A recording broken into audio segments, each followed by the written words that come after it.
नमस्कार। फिर से हाजिर हूँ एक नई कहानी के साथ में। मैं हूँ राज। आप देख रहे हैं हाईवे नाइट। दोस्तों, आज की कहानी हमें भेजे हैं, उनका नाम महेश है। महेश जी बिहार के रहने वाले हैं। इस घटना को बीते लगभग 35 साल के आसपास हो चुका है। तो क्या हुआ था इनके साथ में, क्या घटी थी घटना, चलते हैं आगे की कहानी में। अब आपसे वही रिक्वेस्ट है, अगर आप मेरे चैनल पर पहली बार जुड़े हैं या फिर अभी तक मेरे चैनल को सब्सक्राइब नहीं किया है तो कर लीजिए और साथ में बेल आइकन को ज़रूर दबाइएगा। चलते हैं आज की कहानी की ओर। दोस्तों, मेरा नाम महेश है। मेरे गांव में एक ऐसा किस्सा हुआ था जिसे हम लोग बचपन में डर जाया करते थे। वो किस्सा था एक चुड़ैल का। जब मेरी उम्र करीब 10-12 साल की होगी तो मेरी माँ मुझे घर से जाने नहीं देती थी कि बेटा बाहर मत खेला करो। गांव के बाहर में बरगद के पेड़ के नीचे एक चुड़ैल दिखाई दे रही है और वो बच्चे को पकड़ ले जाती है। अब उस घटना से, उस जो माँ का कहना था उससे तो मैं बुरी तरह से डर गया था। अब मुझे तो पता भी नहीं था कि चुड़ैल होती कैसी है, दिखती कैसी है। मैं माँ से पूछता था कि माँ कैसी होती है चुड़ैल, क्या कर लेती है। कई तरह के सवाल थे जिसकी माँ जवाब नहीं देती थी, वो डांट करके भगा देती थी। जो कहा है ना वही क्या करो, बाहर घूमने की जरूरत नहीं है, और ख़ास करके शाम के टाइम में जब अंधेरा होने लगे तो। लेकिन हम बचपन में कहाँ रुकने वाले थे। हमारा काम ही था खेल कूद, पढ़ाई करने के बाद अब यही तो बचा हुआ था। और वो बरगद का पेड़ के पास में हमारा खेत था। हम तो उस खेत में जाया करते थे और उस बरगद के पेड़ के पास भी खेलते थे। और हमें तो आज तक वो चुड़ैल दिखाई नहीं दी। तो मुझे लगा जैसे जैसे बड़ा होता गया कि माँ ने जो किस्सा बताया था, जो घटना बताई थी, शायद मुझे डराने के लिए बताई हो, ऐसी कोई घटना ना घटी हो। लेकिन वास्तव में ऐसी घटना घटी थी जो माँ ने जिक्र किया था। वो घटना ये थी कि करीब रात के 9 बजे और हमारे ही गांव का एक व्यक्ति जो दूसरे गांव से वापस आ रहा था और रास्ता उसी बरगद के पेड़ के पास से जा रहा था। जब वो बरगद के पेड़ के पास पहुंचा तो वहाँ पर एक औरत उसको खड़ी दिखाई दी और सफ़ेद कपड़ों में। अब जो व्यक्ति था उसको लगा कि ये गांव की औरत है और यहाँ इतनी रात को कर क्या रही है। और उसने उस औरत को टोक दिया, कह रहे तुम किसके घर के हो और यहाँ अकेले में क्या कर रही हो, जाओ अपने घर जाओ। और जैसे ही टोकना था और उस पर वो चुड़ैल भारी हो गई थी, उस पर उसने हमला कर दिया था। और वो व्यक्ति चिल्लाया जरूर, गांव वालों की आवाज़ पहुंच गई थी, लेकिन जब तक गांव वाले दौड़ के आए वो व्यक्ति बेहोश था, घायल अवस्था में था। उसके चेहरे पर और कई जगहों पर खरोच के निशान बने हुए थे, जैसे किसी जानवर ने उसको पंजा मारा हो। आज जब होश में आया, जब गांव वाले लेकर के गए उसको, तो उसने किस्सा बताया था कि मेरे साथ में क्या हुआ था। तभी से माँ हमें डराने लगी थी कि बेटा उस पेड़ के पास बिल्कुल मत जाना, दोपहर के टाइम में मत जाना। अब धीरे धीरे धीरे धीरे वो घटना मैं करीब भूल ही चुका था। जैसे जैसे बड़ा होता गया और दिमाग से घटना उतरती चली गई थी। मैं 20 साल का हो गया था। अब हमारे खेत में सब्जी लगा हुआ था। अब मैं खेत की रखवाली कर रहा था। दिन के टाइम, दोपहर का टाइम था। और जो वो बरगद का पेड़ था हमारे खेत से थोड़ी ही दूरी पर था।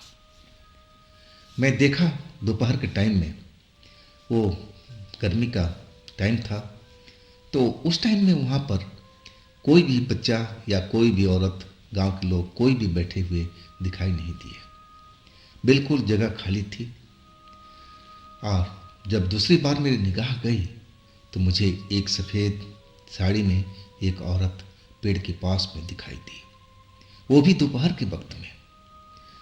अब मैं उस औरत को पहचानने की कोशिश करने लगा कि ये मेरे गांव की कौन सी औरत है जो यहाँ खड़ी है अकेले, उसके आसपास में कोई औरत नहीं है, ना कोई बच्चा है, तो आखिर ये कर क्या रही है। मेरी जिज्ञासा बढ़ने लगी थी। अब मैं जो खेत की रखवाली कर रहा था, मेरी अपनी जो झोपड़ी थी फूस की बनी हुई, और उसमें से निकल करके उस पेड़ के पास जाने लगा। जैसे ही उस पेड़ के पास पहुंचा, बरगद के पेड़ के पास में, अब मैं देखा कि उसकी चेहरा दूसरी ओर था और वो बरगद के पेड़ के ऊपर की तरफ देख रही थी, ना जाने किसको निहार रही थी, किसको देख रही थी। मैंने आवाज़ दे दी कि कौन है वहाँ पर। और जैसे ही आवाज़ दिया, वो औरत एक पल तो मेरी तरफ मुड़ करके देखी। देखने में साधारण औरत लग रही थी और तेजी से उस बरगद के पेड़ के ऊपर चढ़ गई थी। सेकंडों नहीं लगा और देखते ही देखते वो पेड़ पर चढ़ करके न जाने कहाँ गायब हो गई थी। मैं तो समझ भी नहीं पाया कि ऐसे कोई औरत और साड़ी पहने पेड़ पर चढ़ सकती है क्या।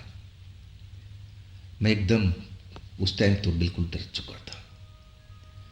अब मैं वहीं पर खड़ा और बस देखता रह गया था कि आखिर ये सब हुआ तो क्या हुआ, कौन थी ये औरत, और इतनी जल्दी इस पेड़ पर चढ़ करके और कहीं दिखाई भी नहीं दे रही है, कहाँ गायब हो गई। तभी मेरे पिता खेत में जो थे सब्जी का कुछ काम कर रहे थे, पानी वानी दे रहे थे, और उन्होंने आवाज़ लगा दी, महेश महेश, अरे वहाँ क्या कर रहा, खेत में आ जा।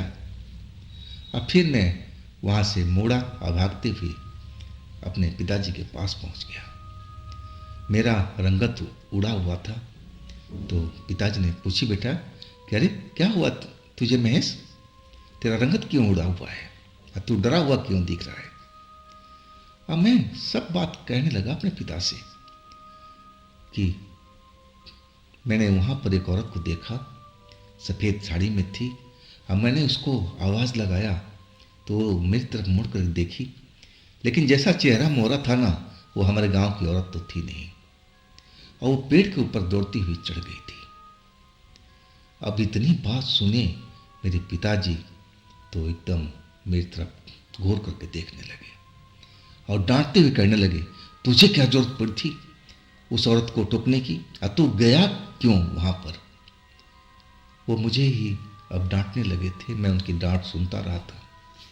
अब फिर कहने लगे, खबरदार आगे से ऐसा बिल्कुल मत करना। जानते हो कौन औरत है, वो एक चुड़ैल है जो कई सालों से इस बरगद पर ठिकाना बना रखी है। तुझे नहीं मालूम, तेरी माँ ने तुझे नहीं बताया।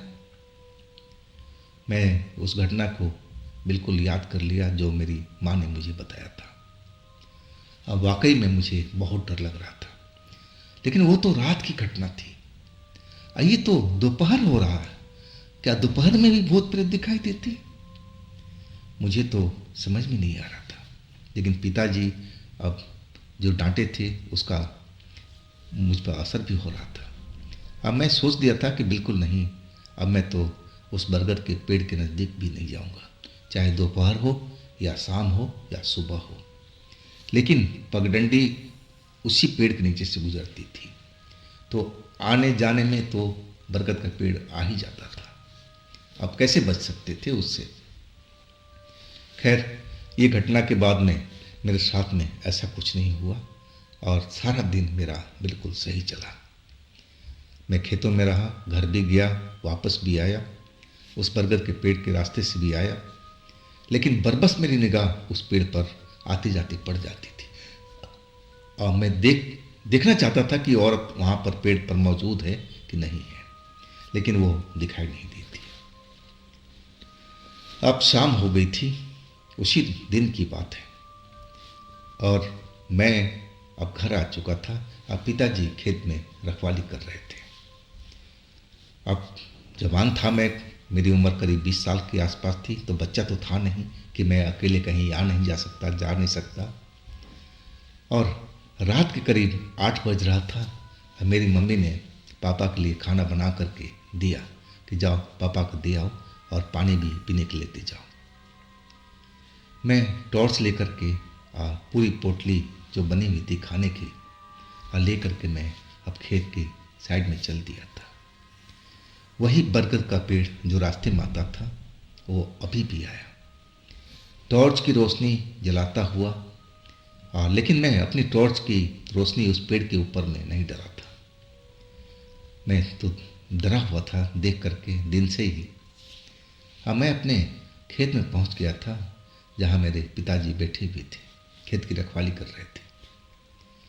मुझे देख करके बोले, हाँ बेटा लाया खाना? मैंने कहा हाँ पिताजी ये रहा। पोटली मैंने पकड़ा दिया, पानी पकड़ा दिया। वो कहने लगे थोड़ी देर बैठ खाना खा लो तो ये बर्तन भी लेते जाना। अब फिर आधा एक घंटा करीब वहाँ लगा था। जब पिताजी खाना वाना खा लिए तब मैं वो बर्तन सब समेटा, पोटली बनाया और फिर अपने घर की तरफ चल पड़ा। इस वक्त पिताजी ने कुछ नहीं बोला था कि बरगद के पेड़ से मत जाना, क्योंकि रास्ता ही वही था। वो भी जानते थे कि बरगद के पेड़ से बच्चा कैसे जा सकता है, कोई रास्ता ही नहीं था उधर जाने के लिए। मैं उस बरगद के पेड़ के पास अब पहुंचने लगा था।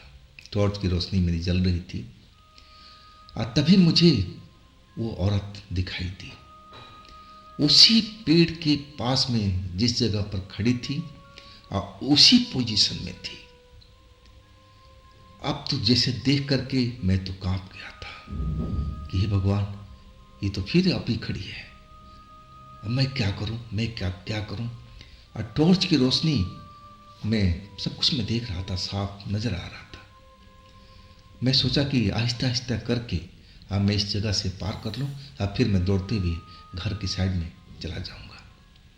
और जैसे ही मैं पार करने लगा धीरे धीरे धीरे, और तभी अचानक वो औरत मेरे सामने में आ गई। जो दिन में चेहरा देखा था ना, अब उसका चेहरा ऐसा नहीं था। चेहरा तो बहुत भयानक हो चुका था।